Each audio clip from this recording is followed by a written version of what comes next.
They say you have to get lost to find yourself. But what happens when that path leads you to a fugitive's cabin? He offers her safety. She gives him a reason to live. But they both know that their happiness is built on a lie. Sit down with a hot cup of coffee and hit the follow or subscribe button to face the coming storm with them, and discover if love is strong enough to conquer it all. The road ended in dust and silence. Nothing marked the turnoff, just two leaning fence posts without a gate, and a track so thin it vanished between the dying mesquite. The wind had been blowing since morning, and by afternoon, the sun looked pale behind a scrim of yellow grit.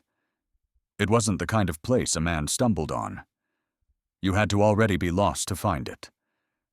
Jedediah rode slow. He didn't rush. Never did. His mare was lathered from the long trail south, but he let her pick the pace. The saddle creaked, his rifle was strapped to his back, and a canteen swung at his hip. He hadn't spoken a word in 3 days. Not even to the horse. There hadn't been a reason until he heard the cry. It wasn't loud, just a soft, hitching sound, more like wind caught in something hollow.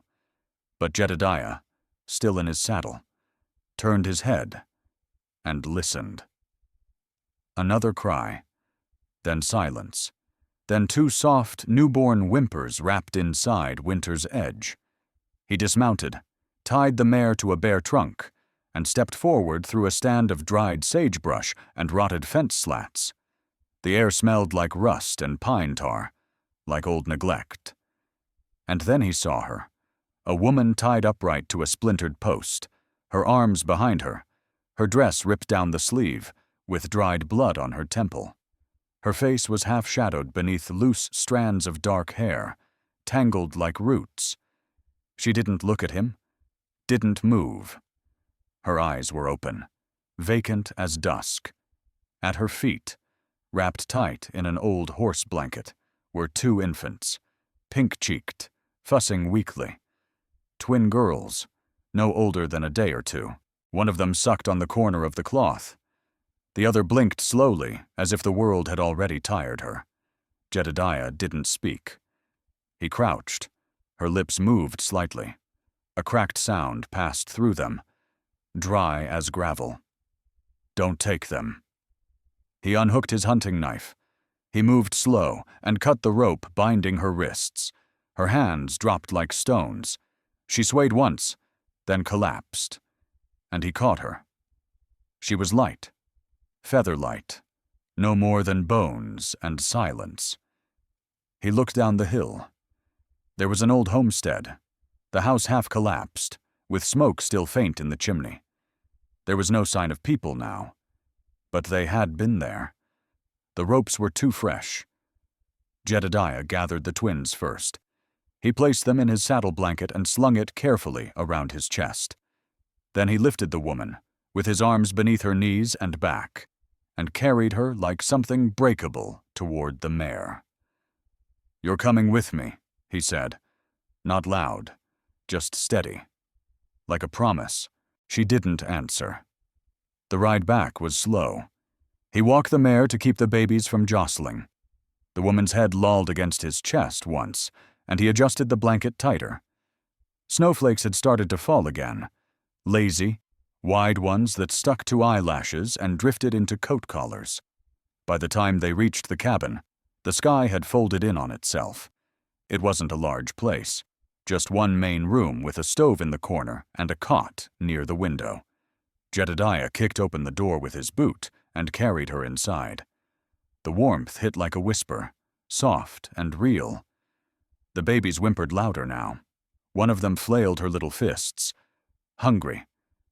He moved with quiet efficiency. He laid the woman down on his cot and checked her for bleeding. He found more bruises than cuts. Her ankles were raw where the rope had dug in. One eye was beginning to swell. Her dress was torn near the bodice, but he looked away. He covered her with a quilt. Then he built the fire higher, set water to boil, and pulled out the last of the goat's milk from a tin. He mixed it with rainwater and warmed it in 2 small jars. The twins drank greedily, their tiny mouths working fast, their eyes fluttering shut. Only when they slept did Jedediah sit back. He didn't sleep that night. He sat near the fire, watching her chest rise and fall. Her name was still unknown. Her story is, too. But it didn't matter. Not yet. He remembered the look on her face when he'd found her. Not fear, not even shame, just surrender. Like someone who'd stopped expecting to be rescued. In the gray of the morning, she stirred, groaned once, and turned her head toward the cradle where the twins now lay, swaddled in his old shirt. Her eyes opened. She looked at him. He was crouched nearby, still in yesterday's clothes, his hair wet from the snow. She took in the room slowly, like she was waking into a different life. "You didn't leave us," she whispered. He shook his head. She tried to rise and winced. Her voice cracked. "They said I wasn't worth feeding. Said girls bring no dowry, that I should have died giving birth." Jedediah didn't reply. He dipped a cloth in warm water and offered it to her. She pressed it to her cheek with trembling fingers. Then she looked at him fully. "You're not afraid of what people say? Taking in a woman like me with 2 daughters and no husband?" Jedediah tilted his head. "You're safe. That's all that matters." She didn't cry, but something in her eyes softened, a shimmer of disbelief. He didn't ask for more, just stood, stoked the fire, and laid out bread on a tin plate. She watched him move across the room like a man who'd been alone too long, but hadn't grown cruel from it. His silence wasn't hard. It was gentle, like snowfall. Outside, a crow called once and flew off. Inside, the babies stirred. She winced as she sat up straighter, pulling the quilt around her shoulders. Her voice was thin. "My name's Eliza." Jedediah turned and nodded. She looked at the fire, not at him. "Don't know how to thank you, mister." He looked away as he answered. "Jedediah." That was all. No family name, no town, just Jedediah. The quiet stretched. Then the wind changed direction, blowing the snow against the cabin windows like whispers trying to get in. Eliza leaned forward, the quilt pooling in her lap. "You should know," she said slowly. "They'll come looking. His family. They won't like that you took me." Jedediah didn't turn. "I don't much care what men like that think." The fire popped once. Sparks flew. She watched him, studied him like he was a riddle, and then so quietly it barely reached his ears. She said, "Then I think I'm safe here." Jedediah didn't move, but something in his shoulders loosened.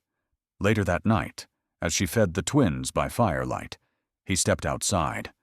Snow fell in thin sheets, brushing his hair, wetting his collar. The sky stretched wide and empty above the pines, and for the first time in years, Jedediah felt it. Not joy, not hope, just something like purpose. He looked back at the light glowing through the cabin window. She was still there. The girls were still breathing. And maybe, just maybe, this road wasn't ending, after all. It was just turning. The fire never went out. Not once in the 6 days since Jedediah brought her in.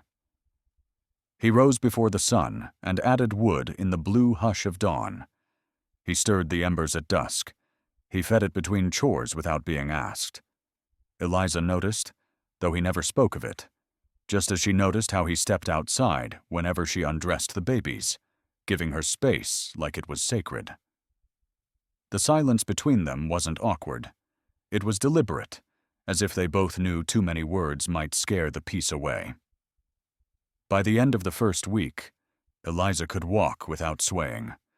The bruises on her neck faded from purple to yellow. Her wrist, once rope-burned and raw, now bent without pain. She wore Jedediah's spare flannel rolled at the sleeves and a skirt she stitched from 2 patched-up pillowcases. It didn't fit right, but she didn't complain. Her voice, when she spoke, was always careful, like someone afraid of using too much air. The twins, she called them her little snowbirds, slept more now and grew pinker in the cheeks. Jedediah carved 2 wooden rattles out of pine scraps without telling her. He left them on the windowsill one morning and said nothing. When Eliza found them, her hand hovered over the carved flowers on the handles. Her mouth parted slightly like she might cry, but she didn't. She tucked them into the cradle and returned to folding cloth. That was how they spoke, in gestures. Each day, Jedediah rode out before noon, always returning by dark. He'd come back with feed, chopped wood, or bits of cloth from town. Eliza never asked what he did.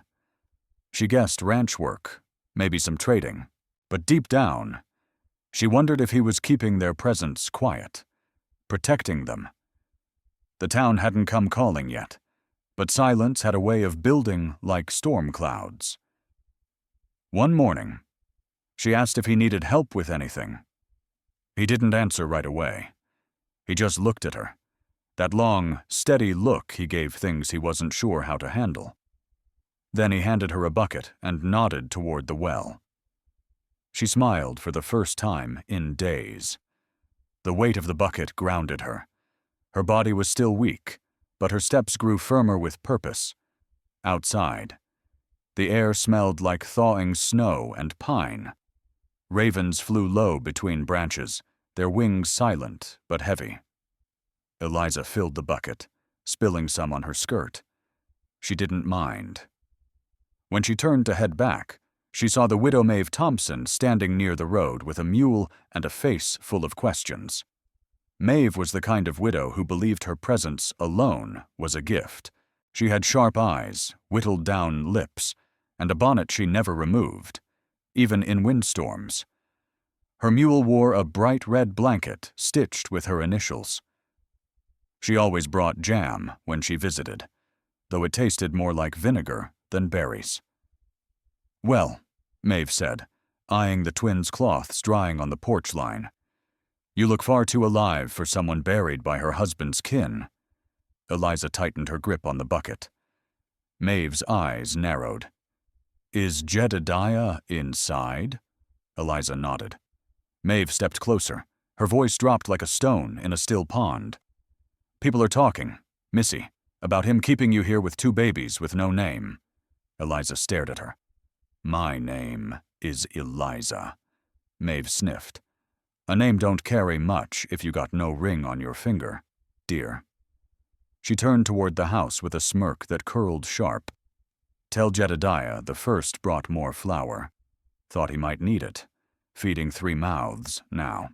Then she mounted her mule and rode off slowly, deliberately, leaving Eliza with the sting of shame burning her ears. Jedediah came out moments later, having seen from the window. He didn't speak. He just took the bucket and carried it inside. That night, Eliza sat long after the babies slept. She didn't sew. She didn't rock in the chair. She just stared into the fire while Jedediah fixed the hinge on the cabin door. Finally, she spoke. "They'll never stop reminding me I'm not welcome." Jedediah didn't stop working. "You're welcome here." She shook her head. "Not here. Not in this town. Not in any town." He paused, laid the hinge down gently on the table. "I don't answer to towns." Her hands curled into fists in her lap. "You don't know what it's like to be treated like something filthy, because you gave birth to girls. Like you're a mouth no one wants to feed, a burden wrapped in skin." Jedediah stared at her. Then, in the slowest, calmest voice, he said, "I know what it's like to be alone so long. You stop hearing your own name." She looked up. "I know what it's like to have people point at your silence and call it wrong," he continued. "To be stared at, like a question no one wants answered." The fire crackled between them. "I ain't never had to raise babies," he said, nodding toward the cradle. "But I know enough to see they're not curses." His eyes burned. Jedediah reached into his coat pocket and slid something across the table toward her. It was a jar of sweet cream from town. "I heard you missed it," he said softly. Eliza pressed her lips together. She didn't cry, just nodded once and took the jar in both hands, like it was something holy. The next morning, she found him outside, hammering in posts along the fence line. Without a word, she brought him water, then stayed to hand him nails, side by side in the cold wind. They worked. He didn't speak, but she could feel something shift between them, like the rope tethering her soul to the world had found a second knot. One afternoon, she found a book on the mantel, a small worn volume of Psalms. Inside the cover was scrolled in faded ink, "To Jedediah, from your mother, for when silence gets heavy." Eliza turned a few pages. The verses were underlined, with notes in the margins. The pages smelled like pine and dust. Jedediah stepped in behind her. "I didn't know you read scripture," she said softly. "Only the verses that feel like songs." She smiled. That night, the wind picked up and the twins wouldn't settle. One cried until her voice cracked. Jedediah, without being asked, scooped her into his arms and paced the cabin slowly, whispering something Eliza couldn't hear. Eventually, both girls slept again. And when he turned toward Eliza, he looked at her as if seeing her for the first time, as if the bruises weren't the only thing healing, but he said nothing, just nodded and returned to his seat by the fire. She sat across from him, the firelight dancing in her eyes. A silence stretched between them, but it was a different silence now. Not the silence of fear, but the silence of something blooming, unspoken, hopeful, still unnamed. And in that quiet, Eliza breathed easier. Her hand stopped trembling when she reached for the cradle. For the first time in years, she didn't feel like she was surviving in someone else's shadow. She was building something here, something not yet spoken, but real. Jedediah watched her from across the room, his eyes calm, as if waiting, not rushing, for her to come back to herself in her own time. Outside, snow flurried against the window, but inside, the fire kept burning, and the silence was warm. The season turned in whispers. Winter's grip loosened little by little, not with fanfare, but with subtle signs. The distant chirp of a bird returning, the drip of thawing ice off the roof's edge, the faint scent of pine needles awakening beneath the melt. The cabin, once shrouded in snow, now stood with patches of earth appearing like freckles on its shoulders. Life was coming back, but it was slow and hesitant, like someone walking home after a long exile. Inside, the girls grew stronger. They babbled now, small mouths forming sounds that weren't quite words, but were full of purpose. Eliza's days passed with rocking, feeding, folding, and humming. Her hands had become steadier, her steps sure. She wore her hair differently now, tied back loosely with a faded ribbon Jedediah had brought from town. Her cheeks had color again. When she smiled, it lingered. Jedediah had started carving things. At first, it was little wooden animals for the girls. Bears, rabbits, a horse with a crooked tail. But one morning, Eliza noticed him sitting on the porch, chiseling something longer, slower, a cradle larger than the makeshift one in the cabin, shaped with care, smoothed at every corner, lined with small notches like tally marks. Counting, perhaps. Each day she'd stayed. He didn't show it to her, just left it beside the fire one night without a word. She ran her hand over it gently, marveling at the feel of effort beneath her fingertips. He never asked if she liked it, and she never said thank you. Some things were too deep for words. Then 3 riders came up the trail. She saw them first, standing at the kitchen window with a cloth in her hands. 3 figures on horseback, shadowed by the morning fog. One wore a brown coat she remembered well, her brother-in-law, Silas. The others were cousins, rough men with scarred hands and colder eyes. All were carrying rifles. She dropped the cloth. Her hands trembled. The twins stirred in their cradle. Jedediah stepped onto the porch before they reached the gate. He didn't take his rifle, just leaned against the post, his arms crossed. The men halted 10 paces out. Silas spat into the dirt. "That woman inside belongs to our family, and those girls carry our blood." Jedediah didn't move. "That's so." Silas's jaw worked. "We don't want no trouble. We just came to take back what's ours." Jedediah's voice was as calm as morning frost.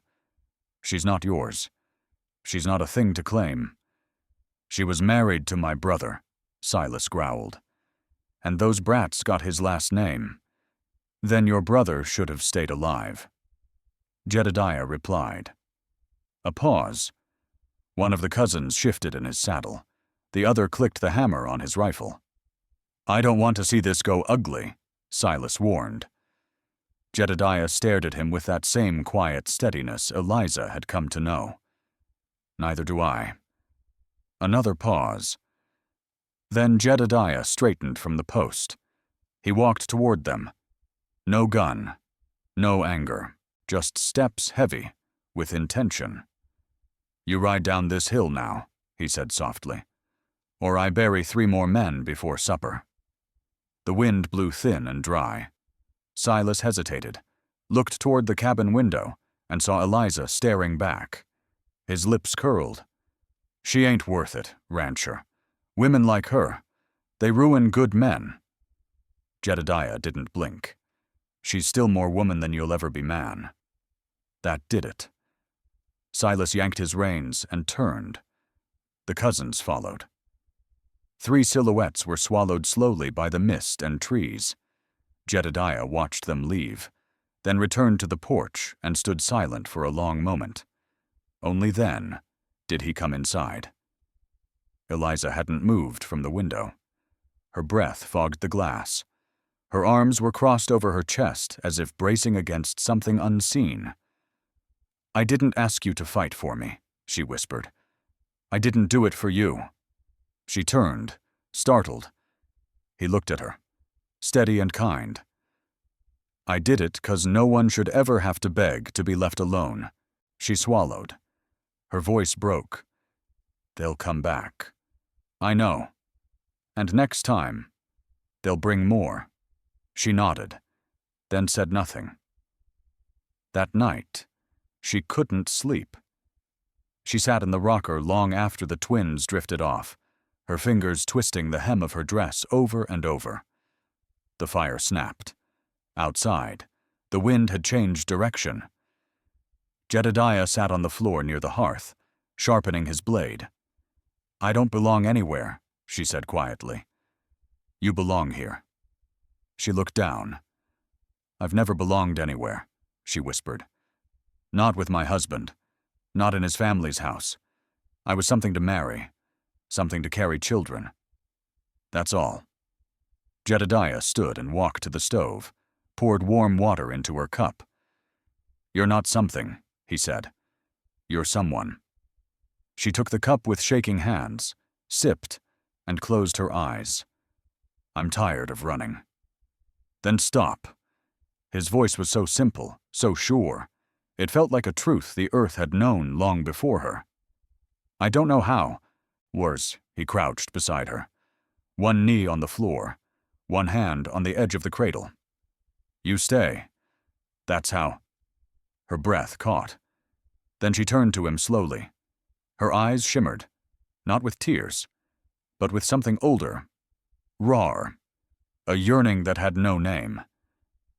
Jedediah didn't reach for her. He just sat there beside her, grounded as stone. She touched his hand. Their fingers didn't clasp, just touched. And still. The weight of it knocked the air from her lungs. For the first time since her marriage, since her husband's death, since the rope burns faded from her wrists, she felt seen, truly, silently, wholly seen. She looked down at his hand, calloused and still. "I'm not ready," she whispered. "I know. And I may never be. I'll still be here." She looked up. "Why?" He stood, walked back toward the fire, then said softly, "Because you stayed when you could have gone." She didn't know what to say, so she said nothing. In the days that followed, Jedediah didn't speak of the men. He added locks to the back window, reinforced the porch post, and cleaned his rifle more than usual. But he also built the girls a playpen and brought Eliza a yellow thread for sewing. She knew what he was doing, not protecting the house, but protecting what had grown inside it. One evening, she watched him through the window as he fixed the fence gate again. The twins played beside her. The world was still, the sky a bruised purple. He looked up once and saw her watching. She didn't look away, and in that gaze, held long and deep across glass and wind and everything unsaid, something passed between them. Not a promise, not yet, but a beginning, one that would carry into spring and change everything. The wind had changed. It no longer howled at the eaves like a wounded thing. It sighed, soft and low, like the land itself was resting. The thaw had crept in quietly, loosening ice from the pine branches, coaxing green from under the dead grass. The world was shifting, and so was she. Eliza stood on the porch barefoot, a baby on each hip, her eyes drawn toward the rising sun, like a compass needle finding home. She didn't know when exactly the cabin had stopped feeling like a place she was hiding in, and started feeling like a place she'd been growing roots. Maybe it had been the cradle Jedediah carved, or the way the floor warmed in the morning light. Maybe it was how he called the girls his little thistles, rough things that survived storms. Or maybe it was the way he never once asked her for anything in return. Not a favor, not a future, only if she wanted to stay.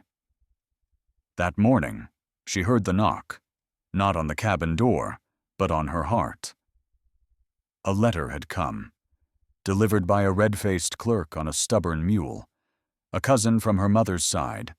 One of the few blood ties that hadn't vanished like smoke had offered her a place, a house, a nursemaid, a claim of inheritance from a forgotten grandfather's estate, comfort, a room of her own, a new name for the girls, a start without Jedediah. She held the letter between her fingers like it might catch fire. Jedediah didn't react when she showed him. He just read it once, folded it, and handed it back with a nod. His eyes didn't falter, though they turned quieter than usual. He didn't ask her to stay, didn't say her name. He simply stepped outside and began saddling her horse. By noon, her bag was packed. She sat with it on the porch beside the cradle, watching the sun stripe the trees.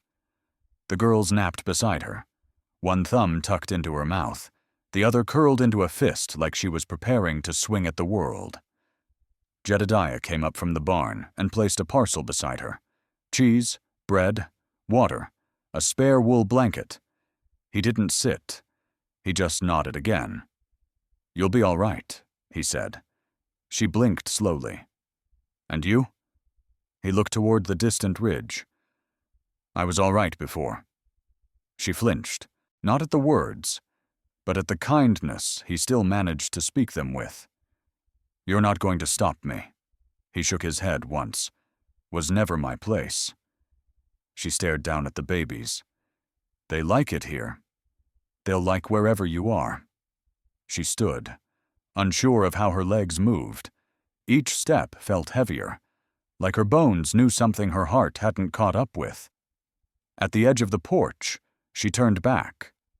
"Do you want me to go?" He met her gaze, and this time, Something cracked in his face. Not weakness, just truth. "I want you to stay," he said, "but only if it's what you want." Her throat tightened. "And if I do?" "I'll build you a life," he whispered. "A quiet one. One you don't have to survive." Her knees nearly gave. Jedediah looked down at the girls. "You've got daughters that need a man who'll watch over them like sunrise and supper. And I've got hands that ain't done nothing good until you put 'em to work." She laughed through her tears. He stepped toward her, then for the first time, not with stillness, but with a fire in his chest, the kind that doesn't burn. It warms. "I don't have a ring," he said, "but I've got a home that knows your name, and a fire that waits for your hands to stoke it. That's what I can give you." She dropped her bag. The sound was soft but final. Then her face crumpled, not in sorrow, but in surrender to hope, to safety, to him. And when Jedediah reached out, she didn't flinch. She walked into his arms like a woman who finally believed she deserved to be there. He held her like she'd never been held. Not tight, but full. Present. Like he was making space for every part of her.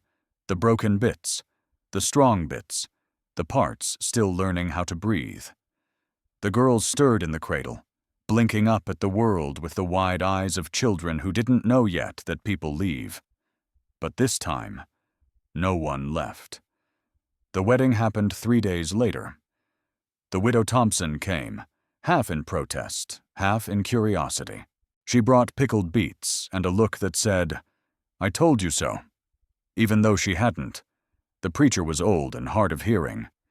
He asked Eliza to speak louder twice, and she did, with a trembling voice that finally knew what it meant to promise. Jedediah said nothing fancy, just looked at her like she was the only thing left that made sense, and murmured, "I choose you. Every day. Even the hard ones." They kissed. The girls squealed.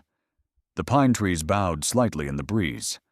That night, they sat on the porch beneath a sky littered with stars. Jedediah had taken off his boots and leaned back against the railing, his legs stretched out, his hands behind his head. Eliza sat cross-legged beside him, one baby asleep in her lap, the other curled at her feet. Neither spoke for a long while. Then Jedediah said, "You never told me what you wanted. Not once." She looked over. "That's because no one ever asked. I'm asking now." She smiled. "I want days that aren't loud. I want bread that rises and girls who don't learn to shrink.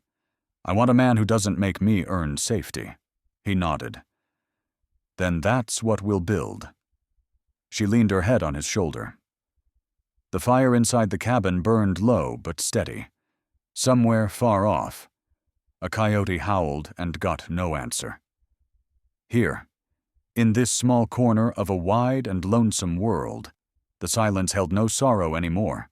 Only peace, only warmth, only the sound of 2 daughters breathing softly beside 2 people who had finally found what they never dared to ask for. A home that stayed. Spring brought not just wildflowers, but strangers. Eliza had settled into the rhythm of the cabin. She'd learned to tell the calls of different birds apart, to know when a rain was coming by the smell of the air. Her daughters, Lily and Rose, were learning to roll over on a sheepskin blanket before the fire. Their gurgling laughter the soundtrack to their new life. Safe. It was a feeling she'd nearly forgotten. And now it wrapped around her like a warm blanket. One afternoon, while Jedediah was chopping wood further up the ridge, Eliza decided it was time. She needed some thread and a new ribbon for the girls. For the first time, she felt brave enough to go into town alone. She settled the babies into a double sling Jedediah had fashioned, kissed their foreheads, and walked the trail, feeling like her own woman.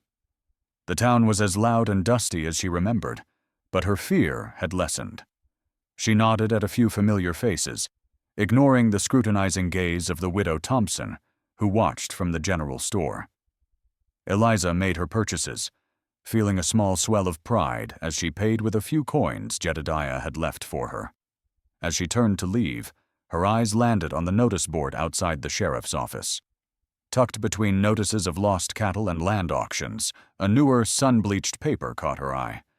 It was a wanted poster. The face on it was younger, leaner, with a faint scar above the eyebrow he no longer had. But the eyes, quiet, steady, and full of secrets, were unmistakable. Wanted for murder. Jameson Jed Cutler. Below, it was a staggering reward and a note. Believed to be armed and extremely dangerous. This man has evaded justice for 5 years following the killing of cattle baron Magnus Blackwood's son. The air left Eliza's lungs. Jameson. The name from his mother's book. Her hands trembled. This was not the man who had saved her. This was not the man who touched her as gently as if she were made of glass. But it was. She tore the notice from the board, crumpling it in her fist, and all but ran back to the cabin, her heart hammering against her ribs. The girls stirred, sensing her panic. When she arrived, Jedediah was on the porch steps, cleaning his rifle. He looked up, the slight smile on his face dying when he saw her expression. "Eliza? What is it?" She couldn't speak. She just opened her palm and let the crumpled paper fall between them. He looked at it, then at her, and for a moment, the wall he had so carefully built around himself crumbled. The weariness in his eyes was deeper than any loneliness she had ever seen. He didn't try to deny it. "I was going to tell you," he said softly, his voice raspy. "I always was. They say you're a murderer." Her voice broke. He set the rifle aside and met her gaze, unflinching. "I'm not Blackwood's son. He was drunk and cruel. He had a young woman cornered in the stables, one with no one to stand for her. I stepped in. He drew a gun. I was faster. It was self-defense. But with his father's money and the witnesses he bought, it became murder." He went on, his voice a low monotone, telling the story of another life, another name. "I've been running ever since, living in silence, not letting anyone get close. I figured loneliness was the price for safety." He looked at her, his eyes burning. "Until I found you. You and the girls. You gave me something to build, not just survive." Eliza looked at the man before her, a stranger named Jameson Cutler, a wanted fugitive. But she also saw Jedediah, who had warmed milk for her babies, who had built them a cradle, who had faced down her family without a weapon. He spoke, his voice almost a whisper. "The horse is saddled. You could go. That paper from your cousin. It's still in the drawer. A safe life. Your girls deserve that." He was giving her an out. Again. She looked at her sleeping children, then back at him. Safety wasn't a place without danger. She had learned that. Safety was a person who would stand in the storm with you. Slowly, she knelt in front of him. She picked up the crumpled wanted poster. She didn't rip it. She smoothed it out, looking at the face of the man she had married. Then she walked to the hearth, where the fire was still burning, and dropped it in. Together, they watched it curl, blacken, and turn to ash. "Your name is Jedediah," she said, turning back to face him. "You are my husband, and this is our home." For the first time, Eliza saw tears well in her silent man's eyes. He didn't weep, but the emotion was a tide in him. He reached out, not to grab her, but just to lay his hand against her cheek. A gesture of reverence. "They won't stop looking, Eliza." "Then let them come," she whispered, leaning into his hand. "This time, you won't face them alone." The threat of her family seemed small now. A larger shadow loomed, the shadow of the law, of a powerful man bent on vengeance, but standing there in the warm silence of the cabin, with her daughters breathing softly and Jedediah's hand on her cheek. Eliza didn't feel fear. She felt home, and this time, it was a home they would both fight to keep. The years passed not at the ticking of a clock, but in inches marked on a doorframe. Lily and Rose were no longer infants. They were 3-year-old tornadoes of unbraided hair and unending questions. The cabin, once the solitary refuge of one man, was now filled with laughter and the scent of cedar shavings and baking bread. Their life had settled into a peaceful rhythm, but the shadow of the name Jameson Cutler still lingered at the edges, like a storm cloud that never broke. They never saw another lawman, but they lived with a low hum of vigilance. Every stranger on the trail made Eliza's heart beat a little faster. Every time Jedediah went to town for supplies, she stood on the porch until he returned. The change came on a late autumn afternoon, in the form of a man on a dust-gray horse. He didn't look like Blackwood's men. He was older, wiry, with eyes that had seen too much and a coat that carried the road dust of 1,000 miles. He stopped at the gate, made no move for a gun, and waited. Jedediah stepped out of the barn, his hands empty, but his body coiled like a spring. Eliza ushered the girls inside, her heart a cold knot in her chest. "Jameson Cutler," the man called, his voice a gravelly rasp. "My name is Jedediah," he answered, his voice low and steady. "I'm Silas Kane," the man said. "Bounty man. Been on your trail for 6 months. It was cold, but I'm good at finding folk who don't want to be found." Jedediah said nothing, just stood his ground, a solid presence between his home and the world. Silas Kane dismounted. "I spoke to people in the town you left, heard the whispers. Blackwood's story always sat a little too clean, so I went looking for the only other person in that stable that night. The girl you saved." Eliza, peering through the window, held her breath. "Her name is Clara." Silas continued. "She's married, got children, lived in fear for years. But when I told her you had a family, that you'd built a life instead of just running, something in her broke. Said her silence had become a heavier burden than Blackwood's revenge ever could be." Jedediah was still, but Eliza could see the slight shift in his posture, a tension beginning to bleed away. "She went to a U.S. Marshal in the next territory over," Silas said. "Told the whole story, under oath. Turns out that Marshal had long suspected Blackwood of corruption. Clara's testimony was the final piece. They've issued a warrant for Magnus Blackwood for perjury and witness tampering. The warrant for you. It's been rescinded."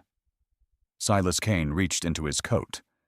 For a second, fear sparked in Eliza, but he only pulled out a folded paper, an official document with a seal. He set it on the fence post. "You're a free man, son. I don't get my bounty, but I figure I'll sleep better for it tonight." Silas turned, swinging back onto his horse. "Have a good life. You earned it." He turned his horse and rode back down the trail, leaving silence in his wake. But this time, it was a different kind of silence. It wasn't heavy with unspoken words or fear. It was light, peaceful. Jedediah stood there long after the stranger was gone. Then, he slowly walked to the fence post and picked up the paper. He read it, and then read it again. Eliza opened the door, and the girls came running out, clinging to his legs. "Papa, you okay?" Lily asked. He looked down at his daughters, then up at Eliza, and she saw what she had never seen before. The weight of 5 years of running, of a stolen name and a forsaken life, finally lifted from his shoulders. He knelt and pulled his daughters into a fierce hug. When he looked up at Eliza, His eyes were clear. "Jameson Cutler is dead," he said, his voice thick with an emotion he couldn't name. "He died in that stable a long time ago." Eliza came and knelt with him, wrapping her arms around all three of them. "I know," she whispered into his hair. "I've only ever known Jedediah." That night, they sat on the porch, just as they had on their wedding night, under a canopy of brilliant stars. The girls were asleep inside. Jedediah held Eliza's hand, his calloused fingers woven through hers. "What were you thinking?" she asked softly. "When you were standing out there?" He was quiet for a moment. "I was thinking about the road that brought me here. I thought I was lost that day, but I wasn't. That road ended right here." He squeezed her hand. "It led me home." They said nothing more. There was no need. The quiet wrapped around them, no longer a shield from the world, but a sanctuary of their own making. Their love had been forged in silence, and now, in peace, it was finally free to bloom. Far in the distance, a coyote howled, and this time another answered from a faraway hill, a promise that no one is alone forever. There, in their small corner of the world, under the silent watch of the stars, Jedediah and Eliza found their true beginning. Not an escape from the past, but a steady walk into a future with no more shadows. Only the light from their cabin window, the fire within still burning bright, and the promise of all the sunrises to come.